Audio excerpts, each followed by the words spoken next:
سمعنا وأطعنا. بسم الله الرحمن الرحيم. Assalamualaikum warahmatullahi wabarakatuh.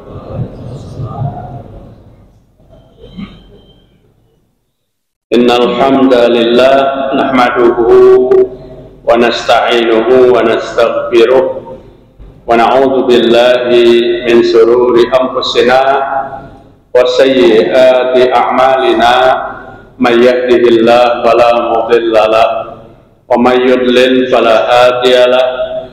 Asyhadu an la ilaha illallah wahdahu la syarika lahu wa asyhadu anna Muhammadan abduhu wa rasuluhu la nabiyya ba'dah. Allahumma salli ala Muhammad wa ala ali Muhammad. Qala Allah subhanahu wa ta'ala, ya ayyuhalladzina amanu ittaqullaha haqqa tuqatih wa la tamutunna illa wa antum muslimun. Ya ayyuhan nasu ittaqu rabbakumul ladzi khalaqakum min nafsin wahidah wa khalaqa minha zawjaha wa batha minhuma rijalan katsiran wa nisaa'a wattaqullaha alladzi tasaaluna bihi wal arham innallaha kana 'alaikum raqiba. Ya ayyuhalladzina amanu taqullaha wa qulu qawlan sadida yuslih lakum a'malakum wa yaghfir lakum dhunubakum wa may yuti'illaha wa rasulahu faqad faza fawzan 'azima. Wa inna asdaqal hadits kitabullah wa khairal huda huda Muhammad sallallahu alaihi wasallam wa syarrul umuri muhdatsatuha wa kullu muhdatsatin bid'ah wa kullu bid'atin dhalalah wa kullu dhalalatin finnar. Mari kita bersyukur kepada Allah Subhanahu wa taala. Allah telah memilih kita, Allah telah memberikan hidayah kepada kita pada sore hari ini dapat melaksanakan salat maghrib berjamaah. Insyaallah kita akan melaksanakan salat isya berjamaah. Harapan kita, doa kita, mudah-mudahan semua amal ibadah kita diterima oleh Allah Subhanahu wa taala. Mudah-mudahan segala kesalahan, segala dosa-dosa kita diampuni oleh Allah Subhanahu wa taala. Para jamaah rahimakumullah, pada kajian malam hari ini masih meneruskan kajian pagi tadi di Hasanuddin Majdi. Kita berbicara tentang 3 generasi terbaik sesuai dengan apa yang disampaikan oleh baginda Rasulullah sallallahu alaihi wasallam. Sampai hari kiamat pun tidak ada yang bisa lebih baik daripada 3 generasi itu. Siapa 3 generasi yang terbaik itu? Nabi sampaikan dalam sebuah hadis dari Abdullah bin Mas'ud radhiyallahu anhu. Hadis ini diriwayatkan Imam Bukhari dan Muslim. An Abdullah bin Mas'ud radhiyallahu anhu anin Nabi sallallahu alaihi wasallam qala,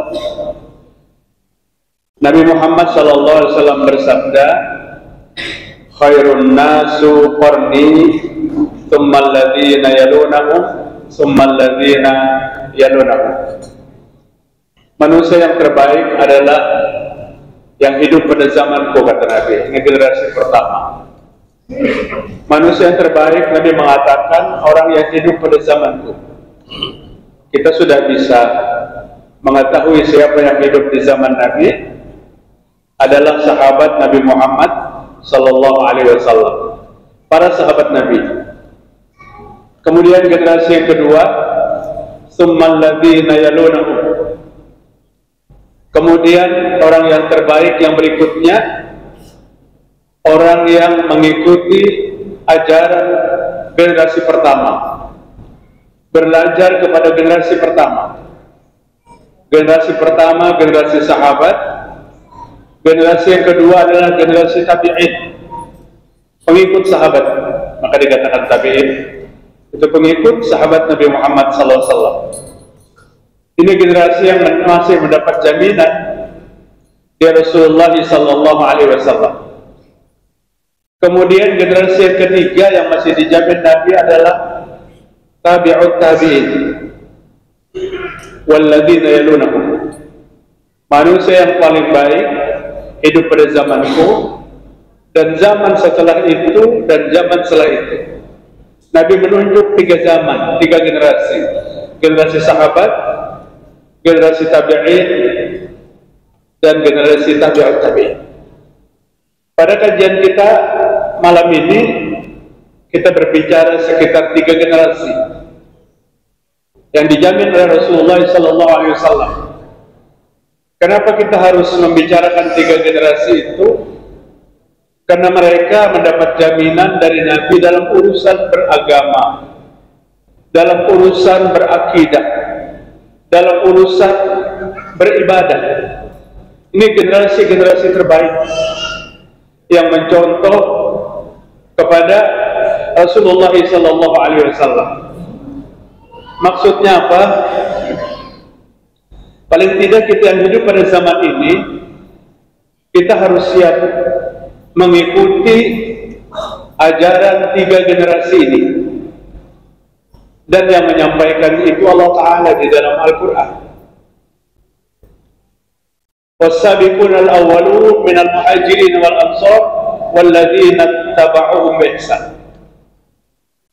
Orang-orang yang pertama masuk Islam dari generasi sahabat, dari kaum muhajirin, dan orang-orang yang pertama masuk Islam generasi sahabat dari kaum Ansor, dan orang-orang yang mengikuti sahabat Nabi itu dengan baik. Generasi siapa? Mudah-mudahan termasuk generasi kita. Apabila generasi kita menjadi generasi yang mengikuti generasi pertama, sahabat, tabi'in, tabi'ut tabi'in, maka dijamin akan mendapat kebaikan seperti apa yang mereka terima pada generasi yang baik itu. Apa yang mereka terima pada ayat 100 At-Taubah dari Allah, radhiyallahu anhum wa radu'an. Orang pilihan, Allah ridho kepada mereka dan mereka ridho kepada Allah.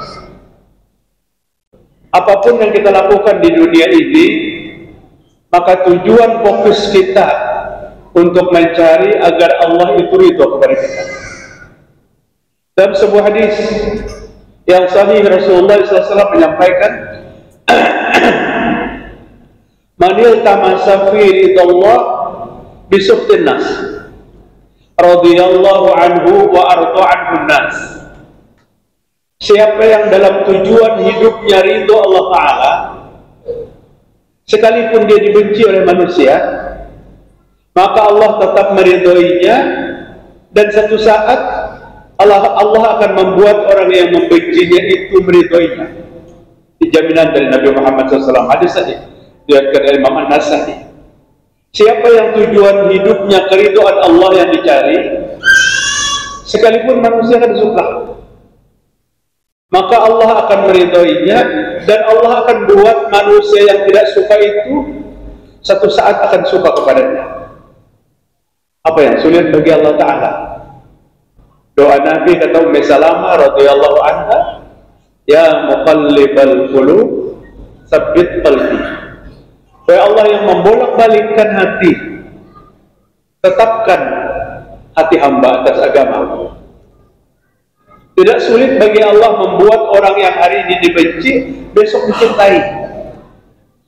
Orang yang besok hari ini dicintai, besok dibenci. Dan ukurannya itu ukuran Allah Ta'ala. Asa an takrahu syai'an wa huwa khairul lakum, wa asa an tuhibbu syai'an wa huwa syarrul lakum. Kemungkinan mungkin sekali orang yang engkau benci hari ini padahal itu lebih baik bagimu. Untuk masa depan kita tidak bisa menatap lebih daripada 2 mata kita. Yang mampu menatap masa depan itu hanya Allah Ta'ala. Maka Allah katakan hati-hati dalam mencintai dan hati-hati dalam membenci. Mungkin orang yang kau benci hari ini itu baik bagimu pada suatu saat. Dan mungkin orang yang kau cintai hari ini bisa buruk bagimu, kata Allah Ta'ala. Artinya tetap sebagai seorang muslim, patokan kehidupan adalah cinta kepada Allah Ta'ala, mencintai Allah Subhanahu wa Ta'ala. Kemudian manil tamasa firidun nas, siapa yang berharap dalam kehidupannya keridhaan manusia, yang penting orang ketujuh, orang banyak senang, bisuktillah, padahal dia melakukan sesuatu yang dibenci oleh Allah Ta'ala. Yang penting orang senang, tapi yang dilakukan yang dibenci oleh Allah. Sakitallahu alaihi wa ashatu alaihi nas. Allah benci kepadanya, dan Allah akan buat yang senang, yang banyak itu nanti akan membencinya. Jemaah sekalian rahimakumullah, hadis ini mengatur tentang ukuran tujuan hidup kita. Dalam hidup kita yang lebih kita utamakan apa? Kecintaan kepada Allah Ta'ala. Nabi Ibrahim ditanya, li ayyi syai'in ittakhadhakallahu khalila? Karena apa Nabi Ibrahim sehingga Allah memilih dia sebagai kekasih? Al-Quran menyebutkan Ibrahim khalilullah, Nabi Ibrahim kekasih Allah Ta'ala. Apa kata beliau? Ikhtartu amrullah ala amri ghairi. Aku mengutamakan dengan Allah dan mengesampingkan yang lain. Yang dituju pertama adalah Allah Ta'ala. Sesuatu yang membuat Allah senang, sesuatu yang membuat Allah suka, maka Allah akan suka. Manakala manusia mengutamakan apa yang membuat Allah senang. Kita hari ini ditunjukkan oleh Nabi Muhammad SAW 3 generasi terbaik dalam hadis sahih. Sebagai seorang muslim, ukuran kita, karena 3 generasi itu kebaikannya bukan dari sains dan teknologi, bukan dari berbagai macam, tapi ukuran kebaikan 3 generasi ini adalah dalam beragama. Keistiqomahannya dalam memegang teguh Al-Quran dan As-Sunnah. Maka menjadi seorang muslim kita harus merujuk kepada 3 generasi ini. Generasi sahabat, generasi tabi'in, generasi tabi'ut tabi'in. Yang ketiganya dijamin oleh Allah Subhanahu wa Ta'ala. Ketiganya dijamin oleh Nabi Muhammad SAW. Jemaah sekalian, kapan berakhir generasi sahabat itu? Generasi sahabat berakhir 110 Hijriah. Abu Tufail Amir bin Wasilah, seorang sahabat muhajirin. Abu Kilabah Abdullah bin Zaid, seorang sahabat muhajirin. Ini deretan sahabat yang terakhir wafat. Amir bin Wasilah dari kaum muhajirin wafat tahun 110 Hijriah. Abdullah bin Zaid kaum muhajirin wafat tahun 104 Hijriah. Habis sahabat setelah itu pada lagi. Adapun dari kaum Ansor, Sahal bin Sa'ad al-Ansari wafat pada tahun 99 Hijriah. Jadi dari tahun 99 Hijriah sahabat Ansor sudah habis. Ansor hari ini Bang bukan sahabat Nabi, bukan sahabat Nabi. Nah dijamin tuh Ansor yang sahabat Nabi, Ansor yang sahabat Nabi, Ansor orang Madinah yang membuka hatinya dengan penuh kebahagiaan atas datangnya saudaranya dari Makkah. Sekalipun nang datangnya jangan sepupu sekali, sepupu 10 kali katanya. Bujur-bujur kadang-kadang kaitan keluarga. Ujian pakaian bahari kadang-kadang hancur jadi yang maunya. Kadang-kadang tak kait sama sekali. Mereka Ansor menerima muhajirin dengan apa? Dengan penuh ketulusan hati. Dengan penuh ketulusan hati. Jadi 110 terakhir sahabat Nabi wafat. Kadang-kadang lagi sahabat. Berarti sejak zaman Nabi Muhammad SAW, sepeninggal Nabi wafat tahun ke-11 Hijriah, sahabat terakhir wafat tahun 110 Hijriah. Artinya sepeninggal Nabi itu 99 tahun sahabat itu masih ada. Sahabat Nabi itu masih ada dalam kehidupan. Jamaah sekalian rahimakumullah, betul-betul zaman ini zaman yang terbaik. Zaman ini zaman yang luar biasa. Zaman para sahabat itu menerima langsung berita indah dari Nabi Muhammad SAW. Apa berita indahnya, berita baiknya? 10 sahabatku masuk surga. Nabi menyebut nama satu persatu ke 10-nya. Bayangkan yang 10 ini masih hidup pada saat itu. Sukacita, gembiranya luar biasa. Karena yang mengumumkan itu Nabi. Satu kepastian yang pasti akan terjadi. Beda pada saat pengumumnya hari ini. Pasukanku, rombonganku semuanya akan masuk surga. Belum tentu. Jangan terlena. Kita tetap waspada dengan amal ibadah yang kuat. Nasab, keturunan, persahabatan, kesukuan sama sekali tidak pernah membela kita. Sama sekali tidak pernah membela. Wa anzir ashiratakal aqrabin, kata Allah Ta'ala kepada Nabi Muhammad SAW. Wahai Muhammad, berikan peringatan keluargamu yang dekat. Berikan peringatan.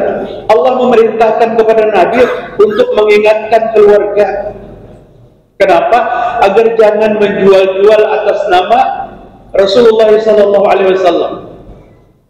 Secepatnya Nabi mengumpul seluruh keluarganya. Setelah keluarganya terkumpul, siapa yang Nabi panggil pertama? Ya ma'syara Quraisy, ishtaru anfusakum fa inni la ughni ankum minallahi syai'an. Wahai orang-orang Quraisy, jagalah diri kalian, beribadah yang banyaklah kalian. Aku kada mampu menolongmu nanti di hadapan Allah Ta'ala. Kenapa Nabi menunjuk kepada Quraisy? Karena Nabi dilahirkan dari suku Quraisy. Mulai hari sampai hari ini banyak yang masih menjual-jual kesukuan. Banyak yang masih menjual-jual kabilah. Itu tahu kada? Salah satu wali kota di Jakarta itu orang Banjar. Padahal kita tidak pernah mendapatkan orangnya. Tidak pernah mendapat. Artinya ada rasa bangga, ada rasa bahagia. Nabi melarang sesuatu suku dengan Rasul tetap jangan pernah meninggalkan ibadah. Sama pada suku Quraisy, aku ada mampu membela, membantu kalian. Wa ya bani Abdi Manaf, inni la ughni ankum minallahi syai'an. Wahai bani Abdi Manaf, anak cucu Abdi Manaf, aku tidak mampu menolongmu. Nanti pada hari kiamat sudah menyasar nih ke keluarga. Abdul Manaf itu kan abah oleh datu Nabi, ayah Nabi Abdullah, ayah Nabi Abdul Muttalib, datu Nabi Hashim. Abdul Manaf itu abahnya Hashim. Apa sebutannya di atas datu? Yang menandakan ada bermasalah, abahnya datu. Karena tiap daerah itu beda-beda. Di atas Abdul Manaf ada Qusay. Apa sebutannya? Kainnya datu. Di atas Qusay ada Kilab. Apa sebutannya? Ya datunya datu. Karena ada masalah. Jadi, wahai anak cucu Abdul Manaf, aku tidak mampu menolongmu nanti pada hari kiamat. Kemudian Nabi menunjuk pribadi yang ada di hadapannya. Ya Abbas bin Abdul Muttalib, wahai Abbas anak ayahku, Abbas pamanku, inilah ughniya anka minallahi syai'an. Paman, aku tidak mampu menolongmu nanti di hadapan Allah Ta'ala. Masing-masing membawa apa yang dia lakukan di dunia dan masing-masing bertanggung jawab. Nabi memanggil lagi kepada bibinya, saudara ayahnya yang wanita, ya Sofiyah, ammati Rasulillah, wahai Sofiyah, bibiku, acilku, aku tidak mampu menolongmu, hai bibi, nanti di hadapan Allah Ta'ala. Terakhir Nabi menyampaikan dan kita rasa gemetar, ya Fatimah binti Muhammad, salini min mali ma syi'ti, inilah ughli'aki min Allahi syai'a. Fatimah anakku, ambil hartaku jika kamu mau, tapi di urusan di akhirat nak, masing-masing kita akan bertanggung jawab.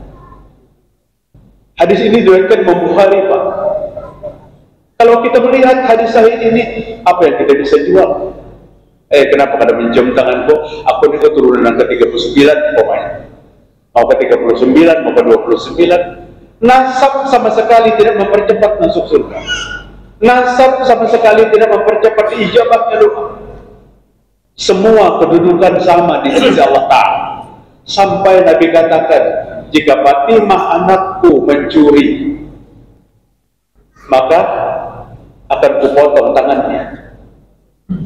Mencuri kan batas tertentu akan dipotong tangan dalam hukum Islam. Asy-syarif wa syarifah, pencuri laki-laki, pencuri perempuan, potong kedua tangannya. Sebenarnya menurut hukum Islam, koruptor itu kada nambah tangannya lagi. Pencuri dan yang dicurinya itu lebih daripada batas. Potong tangan. Jika Fatimah mencuri, aku potong tangannya.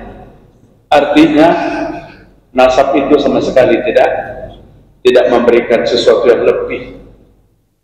Apabila kita sebagai umat Nabi Muhammad SAW, orang awam diwajibkan salat 5 waktu, sama dengan zuriat Nabi, anak Nabi, cucu Nabi juga wajib salat 5 waktu.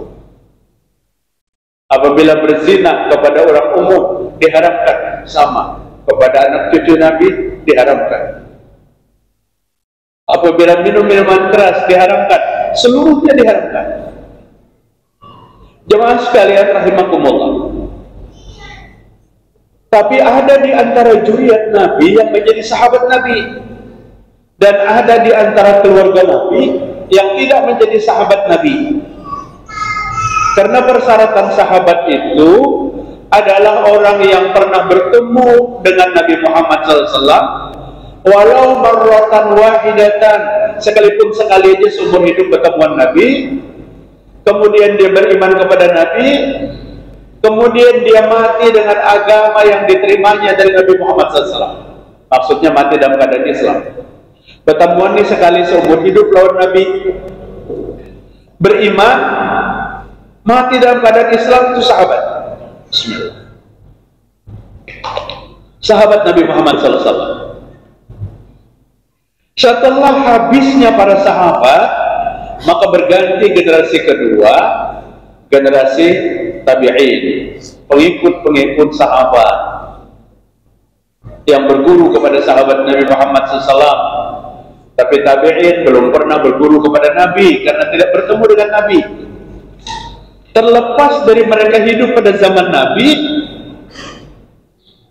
ada ulama tabi'in yang hidup pada zaman Nabi, sesepuh tabi'in lagi, orang Yaman yang bernama Uwais Al-Qarni. Dia datang menemui Nabi dan Nabi tidak ada di rumahnya. Dia hanya ingin menyatakan bahwa dia sahabat Nabi, dia beriman kepada Nabi, tapi belum bertemu dengan Nabi. Sampai akhir hayat meninggalnya, Uwais Al-Qarni tidak bertemu Nabi, padahal hidupnya zaman Nabi. Maka dia bukan sahabat. Ini tetuha tabi'in. Ada lagi pula warga Nabi yang bukan sahabat Nabi. Siapa? Abu Lahab. Abu Lahab itu memerintah Nabi, dan sanak sabapak lawan ayah Nabi. Abu Lahab itu lahir dari ibu yang lain daripada ayah Nabi yang bernama Abdullah.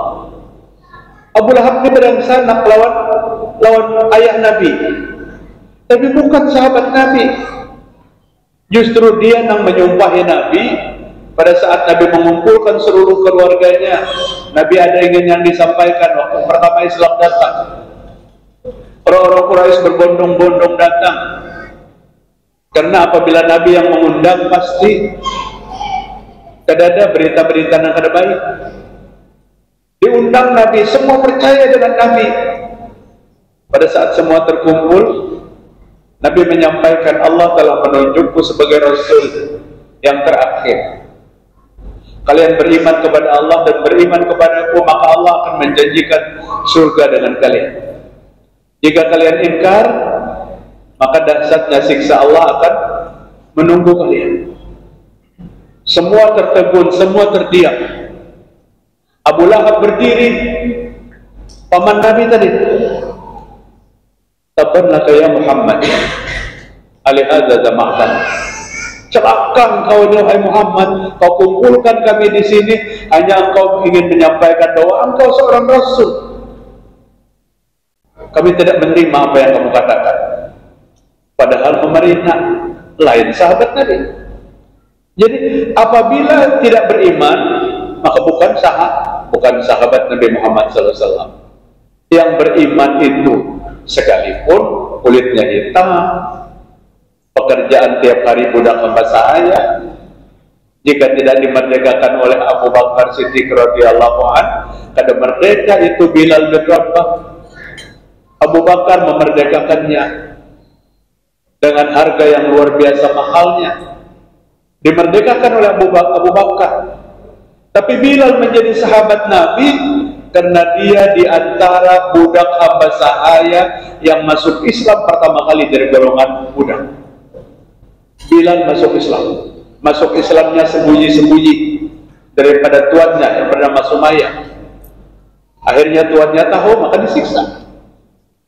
Dibaringkan di padang pasir yang panas, ditindih dengan batu besar di dadanya, dipaksa. Bilal tinggalkan Muhammad, tinggalkan Islam. Bilal hanya menjawab, ahad, ahad, ahad. Artinya apa?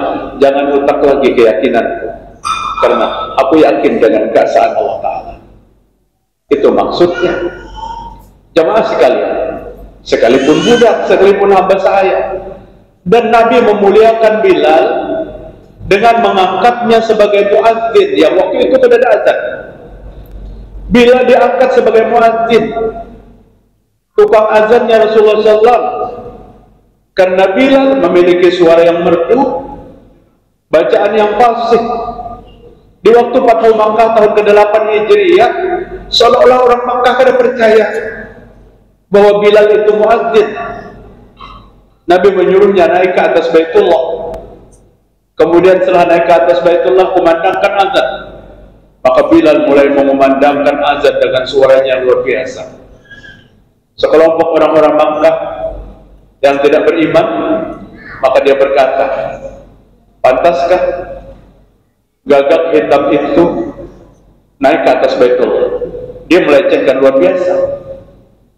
Bilal dikatakan gagak hitam, dikatakan seperti seekor burung.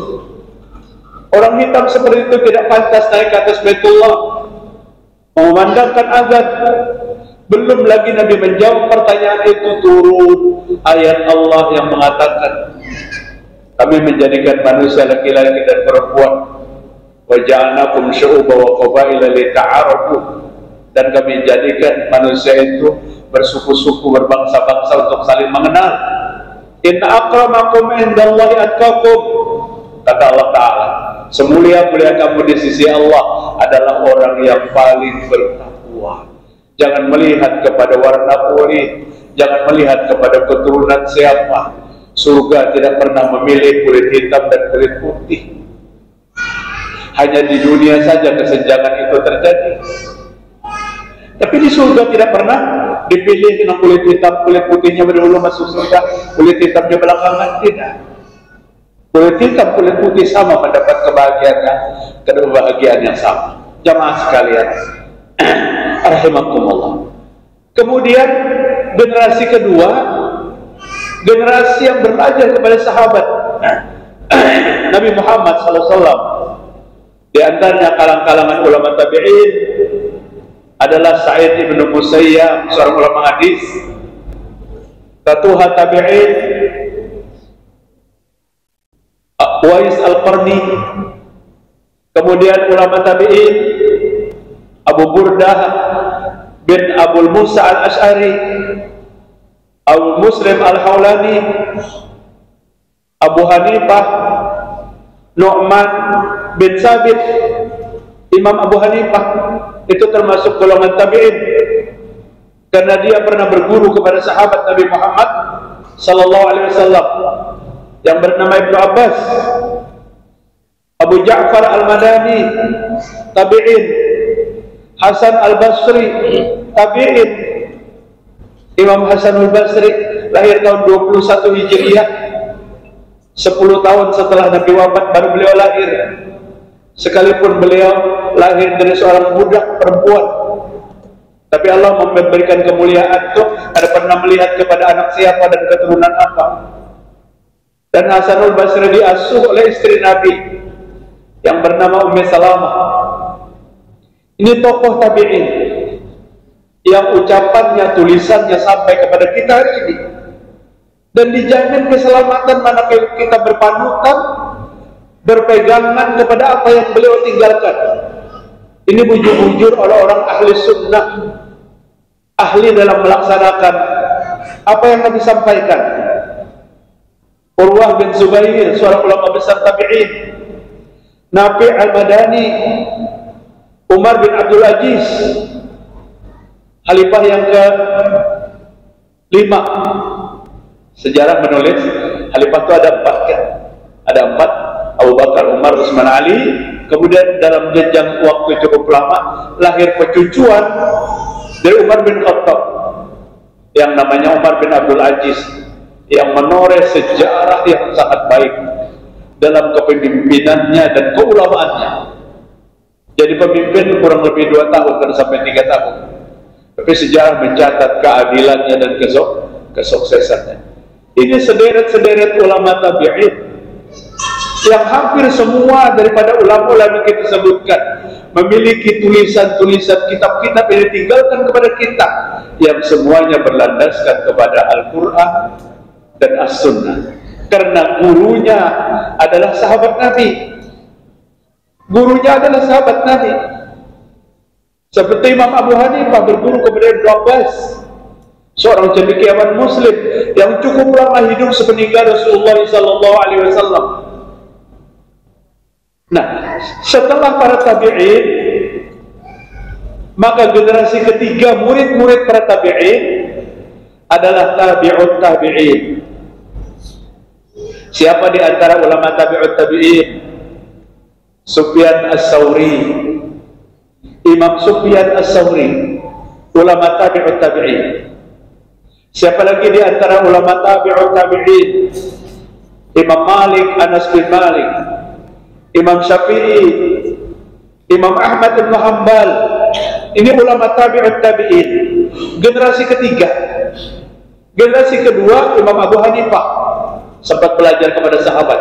Generasi ketiga Imam Malik, Imam Syafi'i, Imam Ahmad, Sufyan ibn Uyainah, generasi ketiga.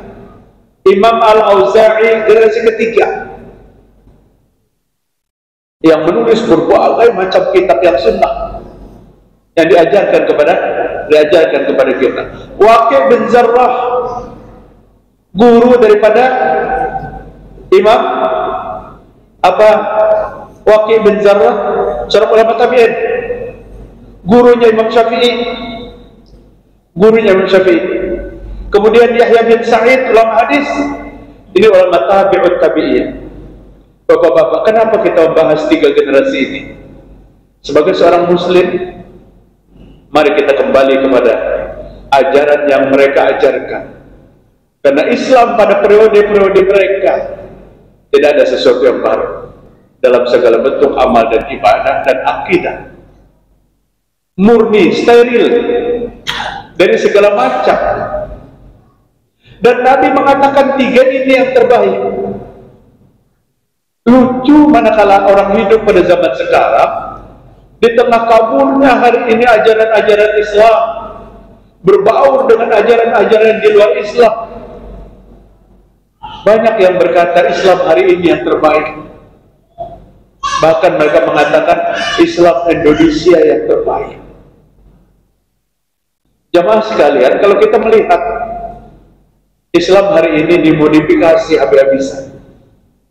Jika sebuah motor itu campur aduk, lampunya Vespa 6 bulan tuh, badannya Honda 70, tankinya campur-campur. Karena kalau lagi tahu nang mana nang aslinya. Lamun wadai, belum tahu wadai. Karena roh apa hari baru sedih. Jadi bisa boleh wadai. Ulun lihat di kolak pisangnya potong-potong jelas. Pisang goreng kayak itu juga dibelah dua jelas. Apalagi roti pisang di atasnya ada pisangnya. Pais pisang ada pisangnya yang mencungul di dalam.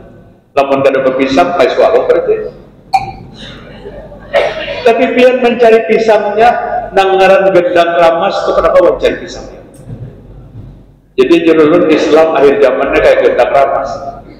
Pisang memasak-masak itu dikacak dengan tepung. Kemudian kacang dengan tepung digoreng. Campurin gula, campurin santan, saling nyamanan. Tapi igurnya mana lagi? Pisangnya kan ada lagi. Ditakuni gendang ramas di bahannya apa? Pisang. Ini Islam. Tapi bukan bahagian daripada Islam. Islam sudah dicampur aduk. Maka Allah katakan dalam Al-Quran, orang yang diselamatkan, orang yang aman dari azab neraka adalah alladzina lam yalbisu imanahum bizulmi. Orang yang beriman yang tidak mencampur adukan imannya dengan kezoliman. Kezoliman itu apa? Kemusyrikan. Kezoliman itu apa? Satu budaya amal ibadah yang di luar Islam digabungkan dengan Islam. Ada sedikit hari ini kita peninggal jahiliyah yang masih lengket dalam kehidupan umat Islam. Masih lengket dalam kehidupan umat Islam. Kajian pagi tadi ulun di Masjid Al-Haq ibu-ibu. Ada seseorang yang bertanya ibu-ibu, senang bila ibu itu ibu-ibu bertakun tuh asli takunannya tuh jujur kali tahu. Ada kadang-kadang tahu aja, tapi hendak menyerempet yang sebelah lalu ditakunakan. Minta jelaskan biarnya karena di sebelah. Itu kadang-kadang tuh tapi baik juga. Ujar ibu-ibu, Ustaz, di mana dasarnya mandi-mandi 7 bulanan? Karena Sidin memiliki anak yang sudah naik 7 hamilnya. Dalam keluarga berbeda. Keluarga yang bini kadang pemandian mandi seorang aja. Keluarga yang laki harus mandi-mandi secara resmi. Ini bu hampir kabur Pak. Budaya mandi-mandi ini jelas 100% peninggalan agama Hindu. Maka lihat di perlengkapannya. Mayang pinang, banyak macam-macam. Banyu nyiur dibubuyakan berdua biji ke kepala. Coba jika dibuat dalam cirat ada es, sirup mandang tengah hari minumnya. Luar biasa. Kentalon yang harusnya didadar kesan makan pagi, dijajak. Di mana ada Islaminya?